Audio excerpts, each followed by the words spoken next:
Hello বন্ধুঘর, তোমরা সবাই কেমন আছেন? মুইও ভালো আছো।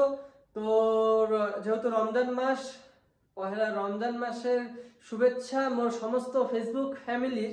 তো তোমরা প্রায় সময় দেখেন মোর ভিডিও যে মুই এই জমি নিয়ে অনেক মেলা কিছু কথা কও, RSLR CS দলিলের ব্যাপার নিয়ে। কিন্তু তোমরা হয়তো কোন যে চিংড়াটা কয় কি পাগলার মতো, কিন্তু ভাই মুই আসলে পাগলার মতো কিছু কও না। এবার একটা যেমন মুই তোমার উদাহরণ দেছো, গিয়ার যে যেমন দেখিবেন পানি নেই। তো এটাই হচ্ছে একটা কথা যে হামালার সবার একটা জমি আছে, কিন্তু হামালার জমির উপর কোনো নলেজ নেই। তো যেহেতু আমার সবার একটা জমি আছে, তো হামালার অবশ্যই দেখা দরকার যে আমার জমির কাগজপত্র ঠিকঠাক আছে কিনা। মোর আগের ভিডিওটা তোমরা দেখিবেন যে জমির কাগজপত্র ঠিকঠাক আছে কিনা, সেটা দেখার নিয়ে একটা ভিডিও করা আছে। তো এই হল বিষয়, তোমরা যদি এলা জমির কাগজ সম্পর্কে না জানেন, তো ঠিক তোমারও সাথে এরকমই মনে হবে যে না তোমরা একটা কেচালত পড়িবেন যে মোরা যে জমি নিয়ে সমস্যা, কিন্তু মুই কিছু না জানার কারণে মুই কোনো উপায় খুঁজি পাচ্ছ না। এই বাদে মুই তোমার কোনো যে ঠিক হাগিয়ার যে দেখবেন পানি নাই। তো এই হচ্ছে আজিকার আলোচনা। তো মোর আজিকার আলোচনা হচ্ছে যে ঘটনাটা হলো আমার আজকে কোচবিহারের। তো আপনাদের আজকে আমি দুটো ঘটনা শেয়ার করব। একটা হলো কোচবিহারের ঘটনা, কোচবিহার, একটা হলো কোচবিহারের ঘটনা আর একটা হলো জলপাইগুড়ির। এবার দুটো ঘটনা এখান, এই দুটো কেস হচ্ছে আমি সম্পূর্ণ, এই কেসটা আমার কাছে শুধু যোগাযোগ হয়েছে, কিন্তু পরবর্তীতে এটা নিয়ে আমার সাথে কোনো যোগাযোগ হয়নি। কিন্তু এনার যে কেসের চরিত্র এবং এই কোচবিহারের যে কেসের চরিত্র, এটা হচ্ছে সেম। এখানে হয়েছে কি, কোচবিহারের যে কেসটা আছে ওখানে হচ্ছে উনি একজন ব্যক্তি, উনি হচ্ছে বাবা, এনারও হচ্ছেন বাবা, এনারও হচ্ছেন বাবা, দুটা কেস। তো বাবার সন্তান হচ্ছে কোচবিহারের কেসটাতে সন্তান হচ্ছে 1 2 3 4 জন। তো 4 জন হচ্ছেন কোচবিহারের কেসের সন্তান। এই 4 জনের মধ্যে এখন এই কেসটার মধ্যে বর্তমানে একটা আলিপুরে সিভিলে ফাইল আছে। তো এখানে হয়েছে কি, এখানে হয়েছে এক নাম্বার ওয়ারিশ উনি জীবিত থাকাকালীন 4 নাম্বার ওয়ারিশকে জমিটা বিক্রি করেছিলেন। কিন্তু পরবর্তীতে 4 নাম্বার ওয়ারিশ পরে করে কি, 4 নাম্বার ওয়ারিশ একজনকে বিক্রি করেন, ইনি করেন আরেকজনকে, তারপর ইনি করেন আরেকজনকে। এবার 1 নাম্বারের ওয়ারিশের জমি যেটা ওনার বাবার কাছ থেকে পেয়েছিলেন, এনার এই জমিটা ইনি বিক্রি করেছেন 4 নাম্বার ওয়ারিশকে। এবার এই 4 নাম্বার ওয়ারিশ কিন্তু 3 জনকে বিক্রি করেছেন।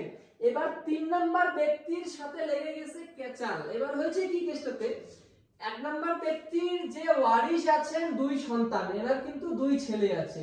তো এনার 2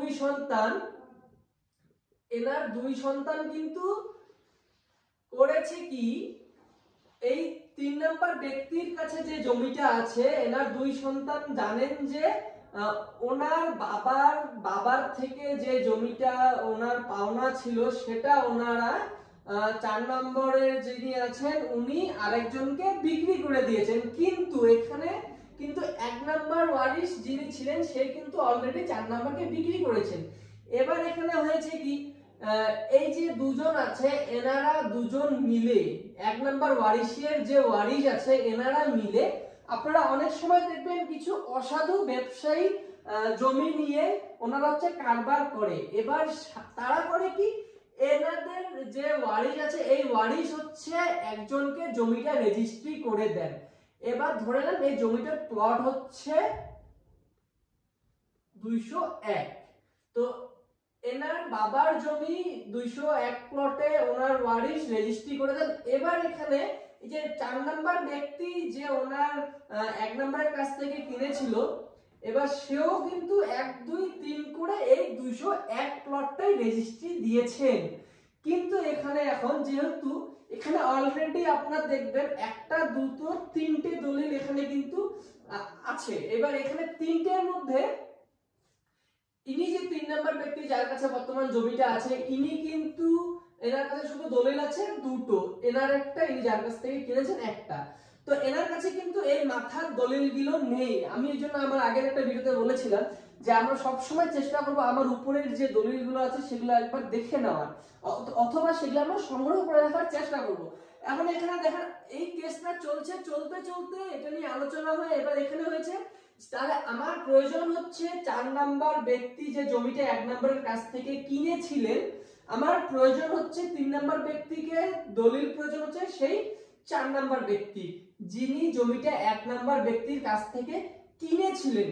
এবার যখনই আমি সেই 1 নাম্বার ব্যক্তি এই 4 নাম্বার ব্যক্তির দুজনের যে একটা দলিল আছে কেনা বেচার, যখনই আমি এটা বের করে নিব, সেটা পাওয়া গেছে, এখন তাতে আমার হবে কি, এখানে আমার যে 1 নাম্বার ব্যক্তির যে ওয়ারিশ, যার কাছ থেকে কিছু অসাধু জমি ব্যবসায়ী ওনারা হচ্ছে একটা দলিল করে নেন, এবার ওনারা কিন্তু শুধু দলিলটাই করে নিয়েছেন, কোনো পজিশন কিন্তু ওনারা নেননি, কারণ ওনাদের টার্গেট হচ্ছে এই 3 নম্বরের সাথে একটা সমস্যা করে সেই জমিটার উপর একটা হচ্ছে কিছু হলো যাতে সেখান থেকে পাওয়া যায়, এটা হচ্ছে ওদের আসল এই কেসটার হচ্ছে ওদের চিন্তা ভাবনা।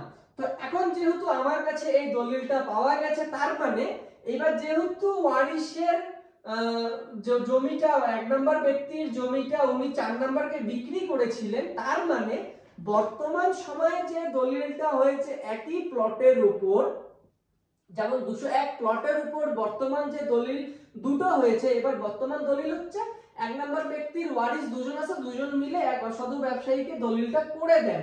এখন এবার যেহেতু আমি এই দলিলটা পেয়ে গেছি, তার মানে এই যে দলিলটা আছে যেটা এই দুজন ওয়ারিশ মিলে করে দেন, এটাকে আমার ইনভ্যালিড করতে 2 মিনিটও সময় লাগবে না।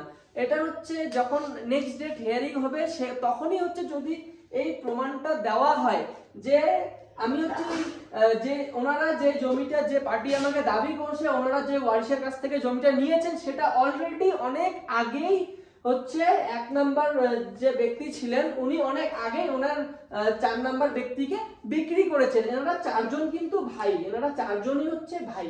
তো এই দেখেন একটা সাধারণ জিনিস যে এনার কাছে কাগজ 4 নাম্বার ব্যক্তির কাছ থেকে যিনি জমিটা কিনেছেন ওনার কাছে কাগজ না থাকার কারণে উনি কত বড় সমস্যায় পড়েছেন। তো সেই সমস্যাটা সমাধান হয়ে গেছে, সেটা নিয়ে কোনো সমস্যা নেই, মানে কাগজ হচ্ছে যতদূর পাওয়া গেছে, এবার কাগজ হচ্ছে ফাইনাল কথা বলে। তো কাগজের উপর ভিত্তি করে বর্তমান যে কেসটা দেখা যাচ্ছে, যেহেতু পজিশনটা 3 নাম্বার ব্যক্তির কাছেই আছে এবং এনার কাছে এটাও প্রমাণ হয়ে গেল আছে যে 1 নাম্বার ব্যক্তি 4 নাম্বার ব্যক্তিকে জমিটা বিক্রি করেছে, তারপরে হচ্ছে উনি জমিটা পেয়েছেন। তার মানে 3 নাম্বার ব্যক্তি যে জমিগুলা কিনেছেন ওনার চেনটা কিন্তু কোথাও গিয়ে 1 নাম্বারেই লাগতেছে।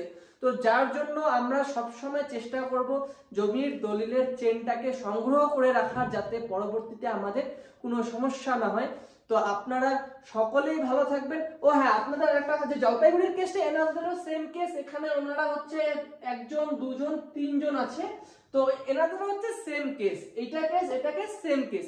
তো সেখানেও হচ্ছে যে ব্যক্তি জমিটা কিনেছে এবার ওর উপর আবার যে জমিটা ওয়ারিশ রেজিস্ট্রি করে আরেকজনকে দিয়েছে, এবার যে ওনার যে চেনটা যদি সঠিক খুঁজে বের করেন তাহলে কিন্তু ওনার এই জমিটার সমস্যার সমাধান, সে আপনি কোর্টে হোক অথবা আপোষে বসে হোক অথবা যেখানেই হোক না কেন এই জমিটার কিন্তু সমাধান এভাবে করা যায়। তো আর আপনারা বুঝতেই পারছেন যে আজকে আমার দুটো কেসের নিয়ে আলোচনা, এগুলো হচ্ছে আমার নিজের কাছে আসা কেস। আমি এগুলা নিজে কাগজ দেখেছি, এনার সবকিছু ঠিক আছে, এবার এনার সমস্যাটা কি সবকিছু জানার পরে কেসটাকে হচ্ছে এইভাবে বর্তমানে একটা পজিশনে নিয়ে আসা হয়েছে, যাতে যিনি 4 নাম্বার ব্যক্তি থেকে যিনি জমিটা কিনেছেন ওনার কাছেই যাতে জমিটা থাকে আর কি। আর যেসব অসাধু ব্যবসায়ী যারা আছে আপনারা দেখবেন ওনারা কিন্তু এভাবেই মানুষের একটা সমস্যা করে দিয়ে কিছু টাকার লোভে কিন্তু ওনারা এইসব কাজগুলা করে থাকে। তো এবার ওনারা কিন্তু এটা জানেন না যে যিনি একটা দলিল করে নেওয়ার পরে, যেমন এখানে একজন 1 নম্বরের ওয়ারিশের কাছ থেকে রেজিস্ট্রি নিয়ে 3 নম্বর ব্যক্তির উপর যে উনি কেসটা করেছেন, দুইটা দলিল সেম, এনারটা পুরনো এটা হচ্ছে নতুন, কিন্তু কার্ডটা সঠিক। তো ওনারা কিন্তু জানেন না যে একটা কেস করলেই হয়ে গেল তা কিন্তু না। যেমন যে কোনো একটা জমি বিষয়ে কেস, ধরে নেন আমার উপর একটা কেস হলো, তো আমার যে ফার্স্ট পার্টি আমার উপর কেস করলো, এখন যদি সে ফার্স্ট পার্টি কেসটা হেরে যায় তারপরেও কিন্তু আমার অনেক কিছু করণীয় থাকে। এবার আমি কেসটা জিতে গেলাম বলে আমি চুপচাপ হয়ে গেলাম, সেটা অ্যাকচুয়ালি করা ঠিক না। আপনাদের অবশ্যই সেসব ব্যক্তিদের একটা শিক্ষা দেওয়া দরকার। আপনাদের উপর যে সমস্যাগুলো হয়েছে আপনারা সেটার উপর একটা কেস ফাইল করতে পারেন, আপনারা সিভিলে ড্যামারেজ কেস ফাইল করতে পারেন যে আমার জমি এতদিন থেকে পড়েছিল, আমার এত টাকা খরচা হয়েছে, আমার কাজ নষ্ট হয়েছে, আমার এত সময়ের একটা ব্যাপার আছে। এরপরেও আপনারা হচ্ছে ক্রিমিনালে আপনারা যে আমার এইসব কারণে আমার যে একটা সম্মানের ক্ষতি হয়েছে, আপনারা মানহানি কেসও করতে পারেন এইসব ব্যক্তিদের উপর আর কি, যারা হচ্ছে আপনাদের উপর কিছু ভুয়ো কাগজ করে সেই জমির উপর ওরা একটা সমস্যা তৈরি করে। এইভাবে কিন্তু সেই সব লোকগুলাকে অবশ্যই একটা হলো শিক্ষা দেওয়া দরকার। তো আপনারা সকলেই ভালো থাকবেন, আশা করি আপনারা বুঝতেই পারছেন আমি আবারও একটা নতুন কিছু নিয়ে আসবো আপনাদের জানানোর জন্য। আপনাদেরও যদি কোনো সমস্যা থাকে আপনারা আমার সাথে শেয়ার করতে পারেন। আপনারা সকলেই ভালো থাকবেন। আল্লাহ হাফেজ।